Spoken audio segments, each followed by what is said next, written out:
The grand Whitmore estate stood silent under the pale moonlight, but inside, secrets whispered through its walls. As Eleanor reached for her teacup, a sudden gust of wind sent it crashing to the floor. Her hands trembled, not from the cold, but from the chilling realization that the woman standing before her, the one she had mourned for years, was alive. Dear viewers, get ready to immerse yourself in a gripping tale of mystery and deception exclusively on Detective Chronicles.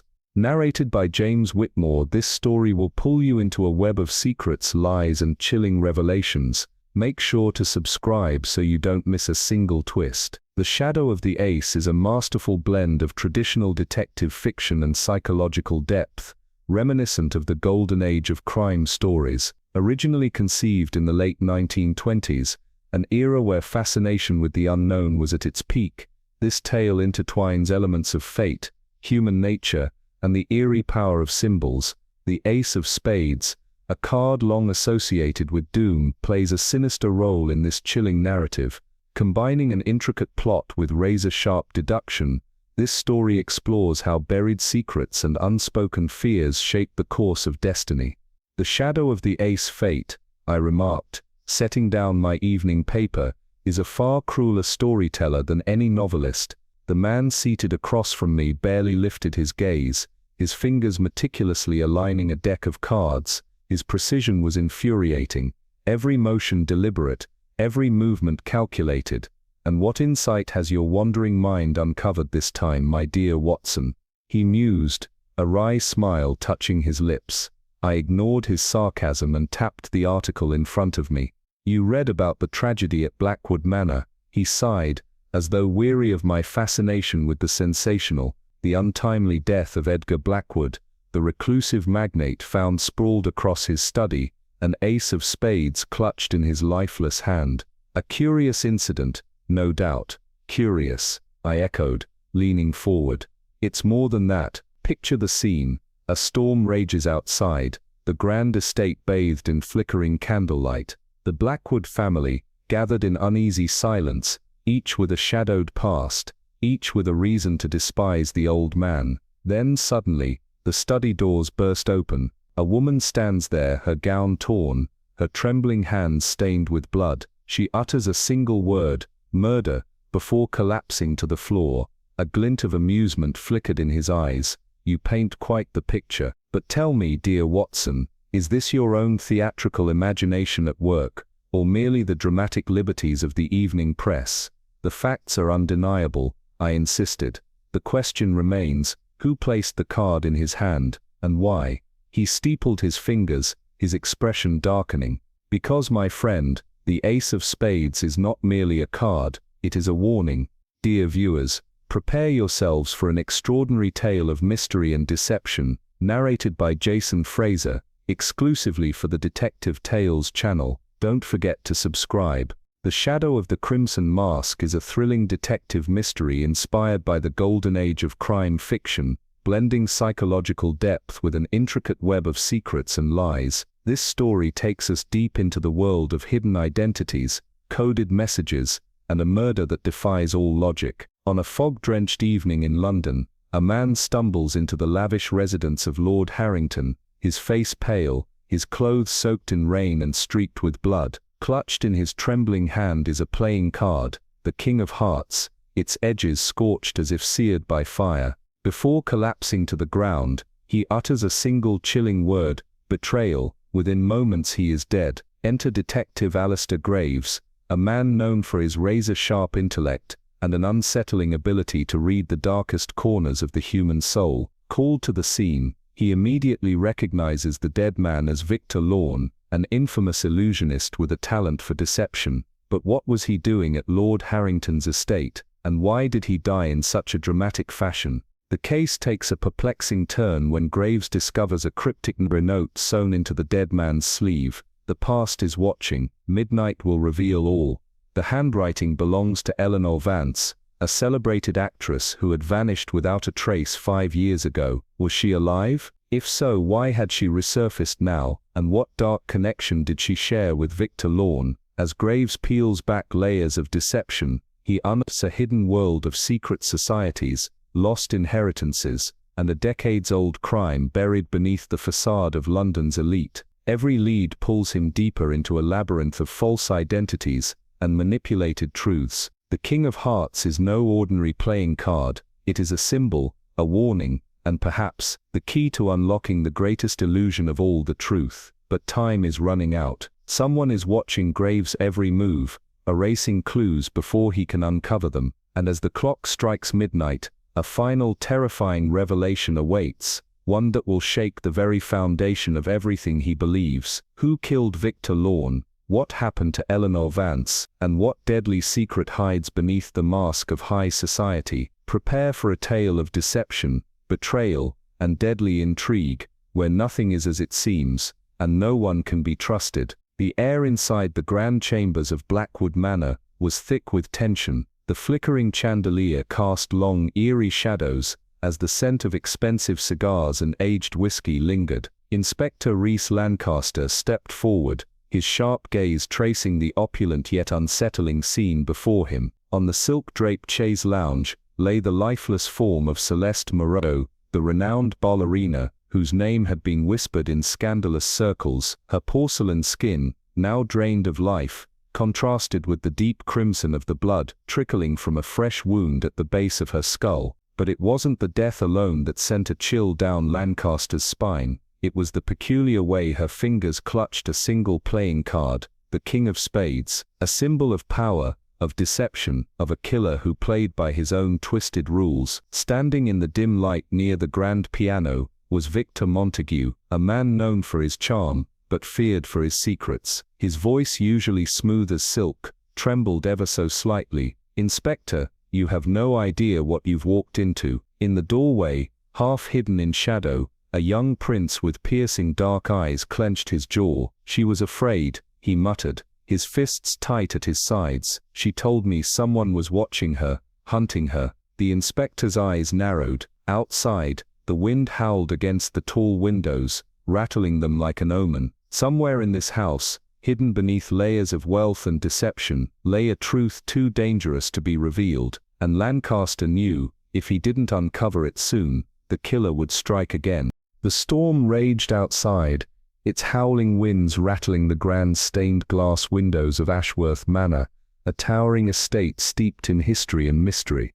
The distant roll of thunder vibrated through the walls as Detective Armand Graves stepped into the dimly lit study. The air was thick with the scent of old books, leather, and something far more sinister, blood. The flickering glow of the chandelier above barely illuminated the lifeless body sprawled near the grand oak desk. Victor Langley, the powerful and notoriously secretive industrialist, lay motionless, his face frozen in a look of unspoken horror. A deep crimson stain had spread across the rich Persian rug beneath him. His fingers, stiff in death, clutched a single playing card, the King of Spades, a symbol, a message, or a calling card from a killer who played by his own rules. Armand's sharp eyes swept the room. The grand fireplace, usually a roaring centerpiece of warmth, crackled weakly, its embers fading, as if the room itself recoiled from the night's gruesome events. He noticed a half-burned scrap of paper resting in the embers, its charred edges curling inward like blackened fingers. With careful precision, he retrieved it. The words were fragmented, yet chilling. "Tonight, no choice." The card was right. His mind raced. Who had written this? And what did the card was right mean? He turned back to the body. Langley had been a man of power, feared by many. Had someone finally exacted their revenge? The room bore no signs of forced entry. But then Armand noticed something, a detail easily overlooked. The French doors leading to the terrace stood ajar, their heavy velvet curtains billowing in the wind. Rain had splattered onto the polished wooden floor, creating an irregular pattern of droplets. Had the killer escaped that way, or had they entered? The butler, a pale and trembling man named Harris, stood in the doorway. His voice wavered. "My Mr. Langley had given strict instructions not to be disturbed tonight, sir. He said he was expecting no visitors." Yet the staff had heard whispers of a hushed argument just before midnight, muffled voices, the scrape of a chair against the floor, and then, silence. Armand's eyes landed on the single glass of brandy sitting untouched on the table beside Langley's desk. Another stood across from it, empty, save for a lone lipstick stain on the rim. A guest had been here, but who? The detective exhaled slowly, piecing together the fragments of the puzzle. As he turned back toward the body, another gust of wind swept through the open terrace doors, rushing into the room. The flames in the fireplace flickered wildly, then died completely. Darkness swallowed the study whole, and in that silence, the King of Spades lay on the floor beside the body, staring up at him, a silent harbinger of the darkness yet to come. The wind howled through the desolate gardens of Blackwood Manor,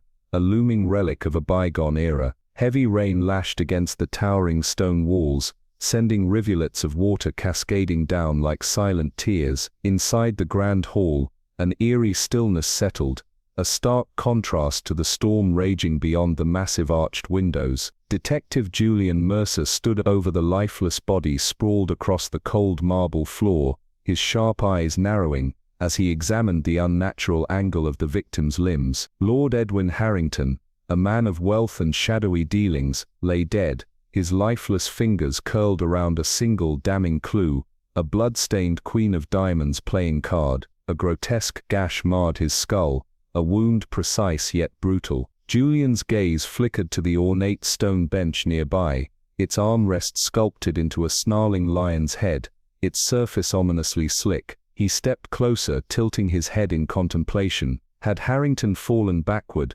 striking his skull upon the unyielding stone before tumbling lifelessly to the floor? The theory formed in his mind, but the placement of the body, something didn't fit. A slow smirk tugged at Julian's lips as realization dawned. Unless, of course, the scene has been tampered with, he murmured under his breath. His fingers skimmed the marble surface, expecting to find traces of blood, but the stone was suspiciously clean, too clean.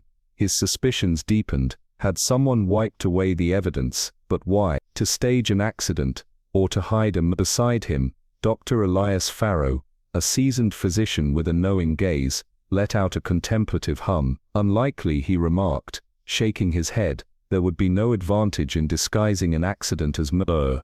No, my friend, this was deliberate. Julian arched a brow, his keen mind already moving a step ahead. And the force required, could a woman have struck such a blow? Dr. Farrow scoffed, folding his arms. Highly improbable. If you're thinking of Miss Evelyn Harrington, I'd reconsider. I think of no one until I am sure, Julian countered, his voice as smooth as glass. He turned his attention shifting to the open French doors leading to the rain-drenched terrace. The curtains billowed, the storm outside hissing like a serpent through the fractured night. Beyond the trees, partially obscured by the shifting mist, lay Ravenshade Cottage, isolated, small yet curiously positioned, the only house visible from this side of the manor. Dr. Farrow exhaled sharply. It was through that very door that Miss Harrington fled, he remarked, nodding toward the drenched pathway beyond. Then that's where we go, Julian declared, the thrill of the hunt lighting up his sharp features. He strode down the stone steps,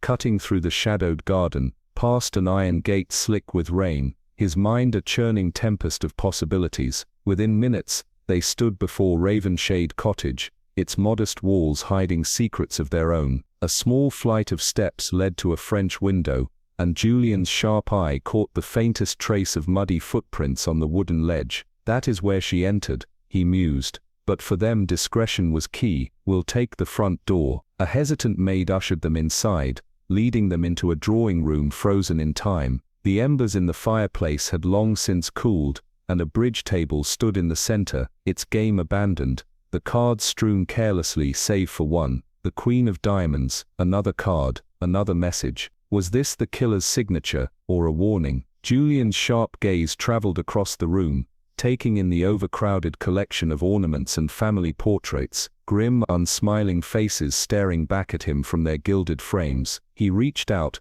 absent-mindedly straightening one that hung askew. Sentiment, he murmured, often replaces beauty. His gaze lingered on a particular portrait, a gentleman with severe whiskers, a woman with hair piled high, and 3 children standing solemnly in their Sunday best. The nameplate below read The Harrington Family, 1874. His mind churned. Bloodlines, secrets, betrayals. The door creaked open, and a dark-haired woman stepped in, her expression unreadable. "Miss Evelyn Harrington," Julian murmured, his voice smooth as silk. "Let's talk." The antique chair in the corner of the dimly lit study had arms fashioned into the shape of a roaring lion's head, its marble eyes gleaming under the flickering chandelier. Poirot's keen gaze locked onto it, a flicker of realization flashing through his sharp green eyes. "Supposing," he murmured, stepping closer, "he fell backward onto this very lion's head, struck his skull, and then slid down to the ground.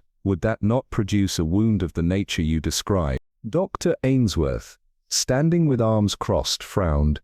"A plausible theory," he admitted, "but impossible, given the angle at which the body was found. And there would be blood on the marble. There was none. Unless," Poirot interjected smoothly, "it was wiped away." The doctor gave a curt, skeptical shrug. "Unlikely. No one would bother to turn an accident into murder. That would serve no purpose." Poirot's mustache twitched. "Ah, but what if it were the other way around?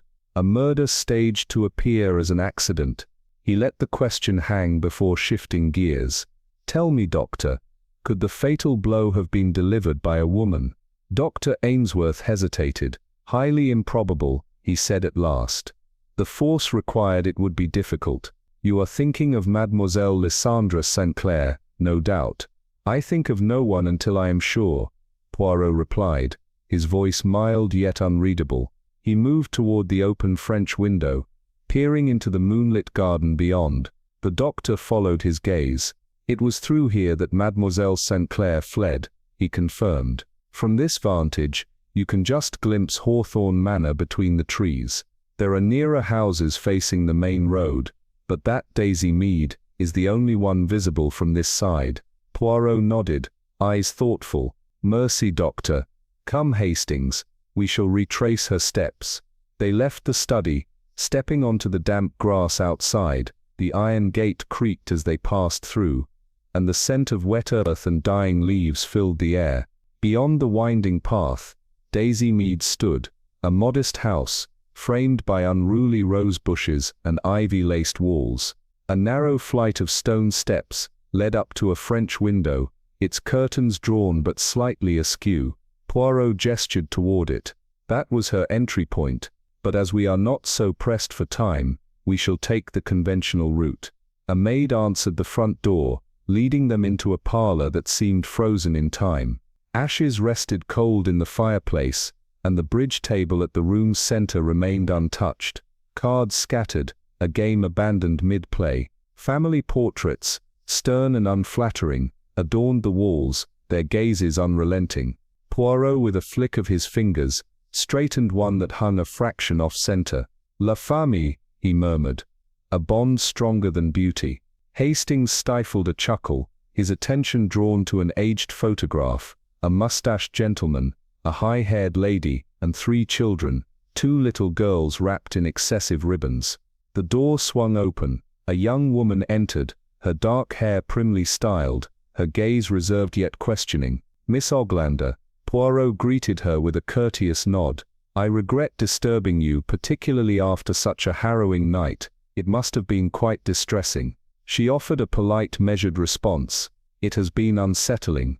Hastings studied her, noting her poised demeanor. No tremor of nerves, no flicker of deep emotion. Either shock had numbed her, or she simply lacked the imagination for drama. "I must apologize for the state of the room," she added, with the air of a hostess embarrassed by an overturned teacup rather than the echoes of a night's tragedy. "Servants can be quite excitable." Poirot's brows lifted slightly, but he only asked, "You were here last night, were you not?" "Yes, we were playing bridge after supper when, forgive me." "How long had you been playing?" She hesitated. "I can't be sure, perhaps since 10 o'clock. We had gone through several rubbers, and your seat." "You." Facing the window, her lips pursed slightly. "I had just bid one no trump when suddenly, without warning, the window burst open, and Miss St. Clair stumbled in." "You recognized her?" "Not immediately," she admitted. "Her face seemed vaguely familiar." "She is still here?" Yes, but she refuses to see anyone. She is quite distraught. Poirot adjusted his cuffs. Perhaps she will make an exception, for I come at the express request of Prince Darius of Custovia. For the first time, a flicker of surprise cracked Miss Oglander's composure. Without a word, she turned and departed, returning within moments. She will see you, she said simply. Upstairs, in a bedroom softened by morning light, Valerie St. Clair lay draped in a crimson dressing gown, its rich hue stark against the pale curve of her throat. Though her features mirrored Miss Oglander's, the resemblance ended there. Valerie exuded drama. Every flick of her lashes, every breath was imbued with an almost theatrical intensity. She lifted dark, luminous eyes to Poirot. "You come from Darius." Her voice was low, liquid, and tinged with exhaustion. "Yes, mademoiselle, I am here to serve him. And you?" Her lips curled into a weary smile. "What is it you wish to know?" Poirot met her gaze steadily. "Everything," she sighed. "I am not foolish enough to lie. I see now there is no use in concealment. That man, he held my secret. He threatened me with it. For Darius's sake I tried to negotiate, but it was too late." Her eyes flickered to the window, as if expecting the night's horrors to manifest once more. Poirot, watching keenly, knew one thing for certain: she was hiding more than she had revealed, and the truth, whatever it was far from ordinary. A cold wind rattled the window panes as Detective Henri Voss stepped into the grand yet decaying manor, the air thick with the scent of damp wood and old secrets. Across the dimly lit drawing room, a woman sat rigidly, her sharp features framed by the dull tweed of her skirt and sports coat. She lifted her gaze, unreadable yet probing. "Miss Lillian Harrow." Voss's voice was smooth yet firm. "I regret disturbing you, especially under such distressing circumstances. The events of last night must have been deeply unsettling." Lillian hesitated, her expression composed but distant. "Upsetting, perhaps, but more so, inconvenient. The house is in utter disarray. Servants can be so irrational in times of crisis." Her indifference sent a chill through Voss, but he merely nodded. "You were here in this room when it happened," she exhaled, recalling. "Yes, we were playing bridge, my mother and I. I had just declared one no trump when..." She paused, the memory flaring in her eyes. The window burst open, and she staggered in. "Charlotte Devereux." Voss leaned in. "You recognized her immediately?" Lillian tilted her head. "Not at first. There was something familiar, but no, I did not place her at once." Voss exchanged a glance with his partner before asking, "Miss Devereux is still here, I presume?" "Yes, but she refuses to see anyone. She's utterly prostrated. Perhaps she'll make an exception for me." "Would you kindly tell her I am here at the request of Prince Alaric of Vienholm?" Lillian blinked, just a flicker of surprise before disappearing through a side door. Within moments she returned. "She will see you." They followed her up the winding staircase to a modest yet well-kept room. On a chaise lounge near the window, a woman reclined, her striking features pale yet undeniably captivating. Unlike Lillian's restrained demeanor, Charlotte Devereux radiated raw emotion. Draped in a deep crimson dressing robe, she seemed a figure torn from the pages of an unfinished tragedy. Her dark eyes, brimming with an unspoken storm, locked onto Voss. "You come from Alaric." Her voice, low and languid, carried the weight of weary defiance. "Yes, mademoiselle, I am here to serve him. And you?" Her lips curled into a mirthless smile. "I see. Then you wish to know everything that happened last night?" "Every detail," Voss said evenly. She let out a breath, her fingers tightening around the folds of her robe. "Very well, but understand this, there are no lies left to tell." Her voice dropped lower. "The man who died held a secret over me. He threatened me with it. For Alaric's sake, I tried to reason with him. I even offered him money." Her fingers trembled. "He played with me, taunted me. He was a cruel man, and now he is dead." Voss studied her carefully. "You did not kill him." "It was not a question." Charlotte let out a hollow laugh. "No, but I wished him dead 1,000 times over." Voss leaned forward. "Tell me exactly what happened." Charlotte's breath hitched as she pieced the events together. "He arranged to meet me at the Hawthorne estate. 9 o'clock. I knew the place. I had been there before. I was to enter through the library's side door, away from prying eyes. He let me in himself. Her gaze darkened. He delighted in my desperation. He rejected every offer I made. And then he named his own price. Voss's jaw tightened. I refused. I told him what I thought of him. I raged, and then from behind the window curtain a noise. She shivered. He heard it too. He strode forward, yanked the drapes aside. Her voice broke. There was a man hiding there, a shadowy figure with wild eyes, ragged clothes, like a phantom of the streets. He lunged, struck once, then again, blood everywhere. Her breath came faster. I was frozen. Then he turned to me, his hands red. I ran. I ran without looking back, straight toward the nearest light I could find. She swallowed hard. I must have reached the manor. I barely managed to whisper the word murders before collapsing. Voss let the silence stretch before speaking. This man, the killer, do you remember his face? Charlotte closed her eyes briefly. Yes, burned into my mind forever. And one last thing, mademoiselle, the library's second window, the one facing the drive, were the curtains drawn. A flicker of confusion crossed her face. I think not. Curious, Voss murmured, a faint smile tugging at his lips. Very curious indeed. The grand estate lay in eerie silence, bathed in the cold silver glow of the moon. The ancient walls whispered secrets long forgotten, and the heavy velvet curtains swayed gently in the draught. Elise Sinclair hesitated on the threshold of the library, her breath shallow, her pulse an erratic drum against her ribs. She had been summoned here, against her better judgment, against the warnings ringing in her head, and yet she had come. She had no choice. The heavy door groaned as she pushed it open. Stepping into the dimly lit chamber, a single oil lamp flickered on the mahogany desk, casting long shifting shadows, and there standing in the half-light, was Victor Langley. His presence filled the room, a man of calculated power and predatory amusement. He turned his sharp, knowing eyes scanning her, drinking in her tension. The corner of his lips curled into a smirk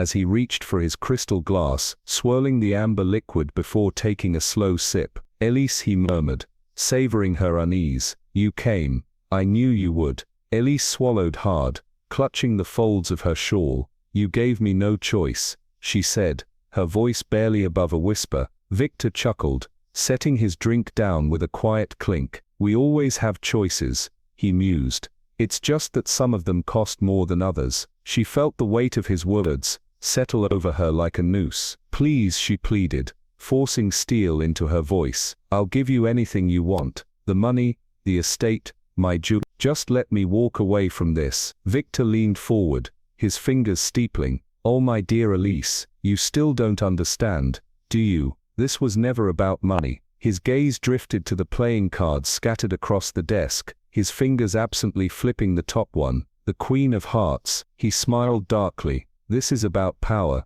about knowing that you, desperate, helpless, stand before me with no escape. A sudden sound shattered the moment, a rustling, the faintest shift in the air. Elise's eyes flickered toward the heavy curtains near the window. Victor, sensing her unease, turned sharply. With a swift motion, he yanked the drapes aside. A figure stood in the shadows, a man disheveled, his clothes stained with the dust of the streets, his eyes burning with a mix of madness and purpose. He held something in his trembling hand, a flash of steel in the dim light. Victor's expression barely had time to shift from surprise to understanding, before the figure lunged, a brutal arc of silver, a sickening gasp, a crimson stain blooming across Victor's pristine white shirt. He staggered, his hand clutching at the wound, shock flickering across his face. His lips parted, as if to speak, but only a gurgled breath escaped. He stumbled backward, colliding with the desk, sending the playing cards fluttering to the ground like fallen leaves. The Queen of Hearts landed face up,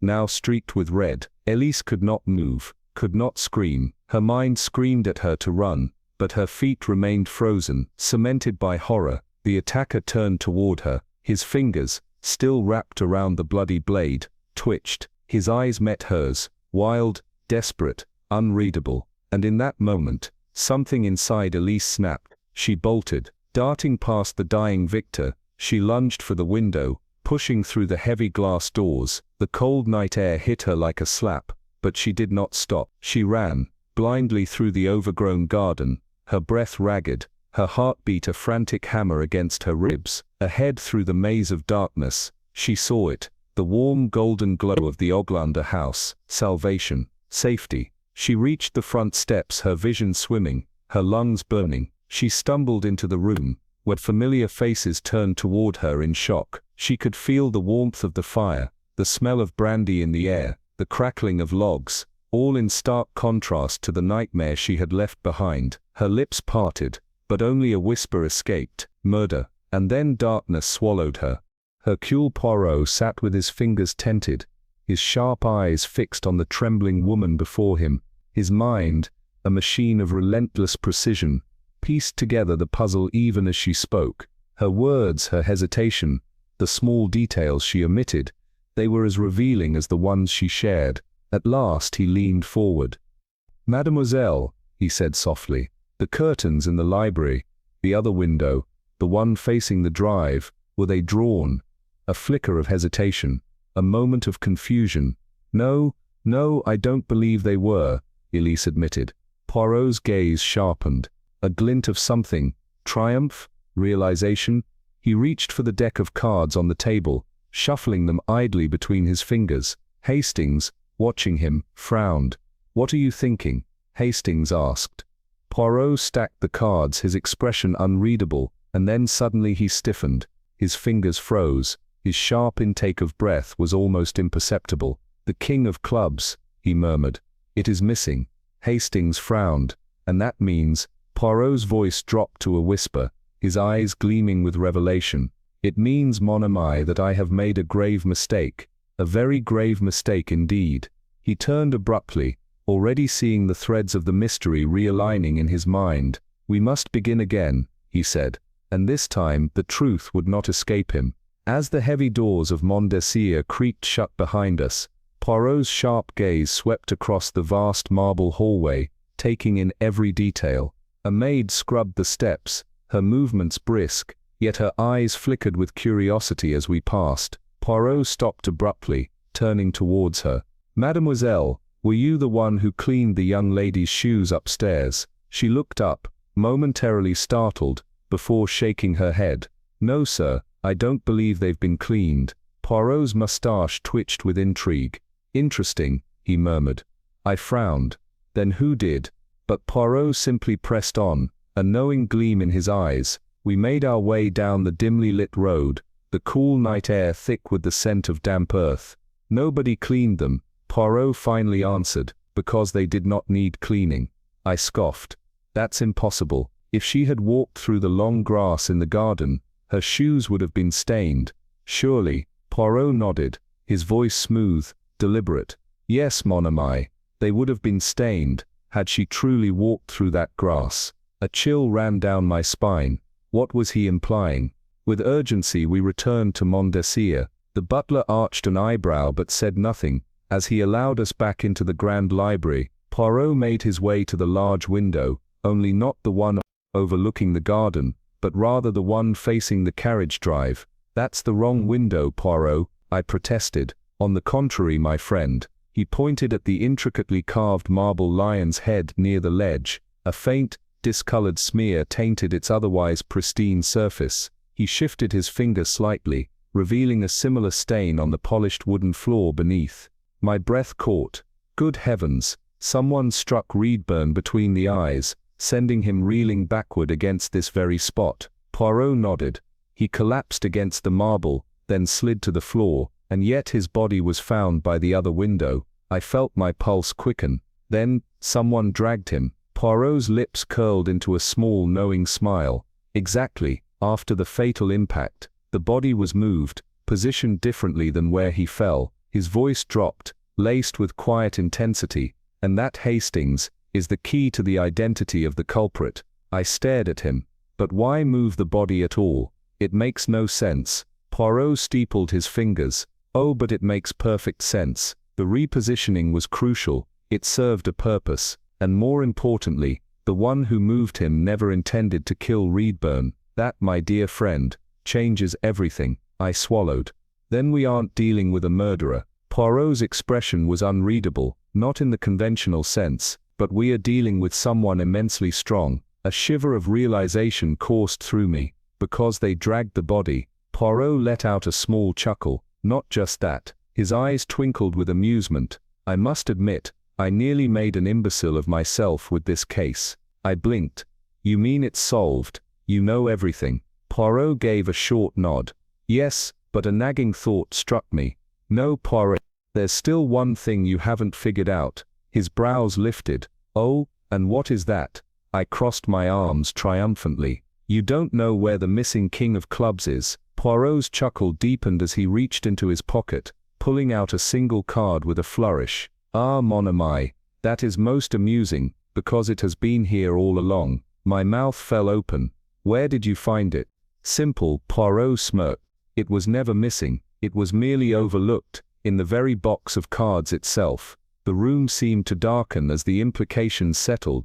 The mystery had unraveled, but at what cost? Something told me this case was far from over. The grand estate of Blackwood Manor stood ominous against the silver moonlight, its high iron gates creaking as the wind howled through the empty corridors. Inside the dimly lit drawing room, a game of bridge was in full swing, elegant hands moving deftly, laughter echoing off the polished walls, but all was not as it seemed. The clock struck midnight, and suddenly, a loud crash shattered the air. The guests rushed towards the library, where Lord Reginald Harrington lay motionless, his body twisted unnaturally at the foot of the grand fireplace. A pool of blood formed beneath his head, yet there was something strange. His glass of brandy remained perfectly upright on the table. Detective Alistair Graves stepped forward, his sharp eyes sweeping across the room. No forced entry, no sign of struggle, yet this was no accident, he murmured. Lady Evelyn gasped, clutching her pearl necklace.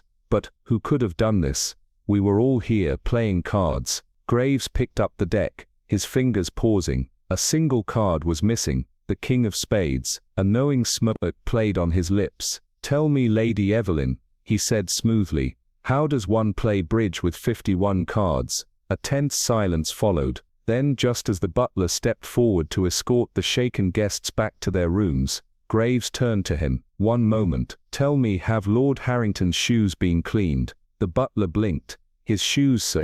Graves leaned in. Yes, because if he truly walked through the gardens tonight, as you claim, his soles would be covered in mud. Yet they are spotless, which means, he turned to face the room, his voice slicing through the air like a knife. Lord Harrington never left this room. He was killed right here, then moved to the fireplace, to make it appear as if he had fallen. Gasps filled the room, but Graves was not done. He strode towards the fireplace, and ran a gloved finger along the mahogany edge. A faint smudge, discolored, almost unnoticeable. Someone struck him here, he said quietly. A single precise blow to the temple. But the real question is, his gaze locked onto Lady Evelyn's trembling hands. Why was the king of spades taken from the deck? A slow smile crept onto his face, as he reached into his own pocket, and revealed the missing card.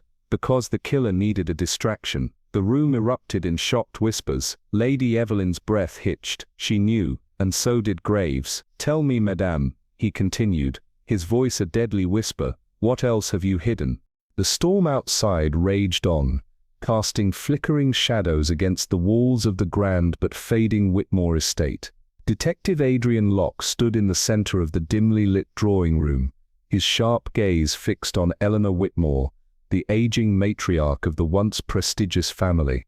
The air was thick with the scent of old wood, damp upholstery, and something else, something more elusive, like the remnants of a desperate secret, still lingering in the very walls. Eleanor sat stiffly on the velvet settee, her fingers trembling over the delicate china teacup she held. A single crack ran along its rim, an imperfection she seemed oblivious to, though Locke noticed everything. She was a woman of poise, of carefully practiced grace, but tonight, even she couldn't fully mask the unease settling into her bones. Madam, Locke said, his voice smooth yet edged with steel, a family's strength is often its greatest weapon and its deepest secret. He let the words hang in the air, watching her reaction. a barely perceptible twitch at the corner of her mouth, a slight tightening of her grip. Eleanor took a slow, measured sip of tea, then placed the cup back on the saucer with deliberate care. "Detective, I don't see what you mean." Locke allowed himself the ghost of a smile. "Oh, I think you do. Your son, James, carried something heavy across the garden last night, didn't he? A body, perhaps?" The cup slipped from Eleanor's fingers, crashing onto the mahogany floor. The sharp sound echoed through the silent room. "Inspector," she whispered, her face paling, "you don't understand." "Oh, but I do." Locke stepped closer, his presence imposing yet strangely patient. "I know Charles Whitmore never left this house alive last night, but what I need to know is, was his death an act of passion, an act of vengeance, or something far more deliberate?" Eleanor's breath caught in her throat. Her carefully built walls were beginning to crumble. Locke could see it, the flicker of something deep within her gaze. Fear, guilt, or something else entirely. "You see," he continued, lowering his voice, "I also know that the Whitmores had another daughter, one who supposedly died years ago, but I've seen her. I saw her just last week, standing beneath the stage lights of the Lyceum Theatre, performing under a different name. The resemblance to your family is uncanny." A sudden gust of wind rattled the windows, making the chandelier above them sway. Eleanor closed her eyes for a moment, her fingers clenching into fists. "Now," Locke said, stepping back and adjusting his coat, "shall we take a walk through the garden? I believe there's something buried there that you and your family would rather keep hidden."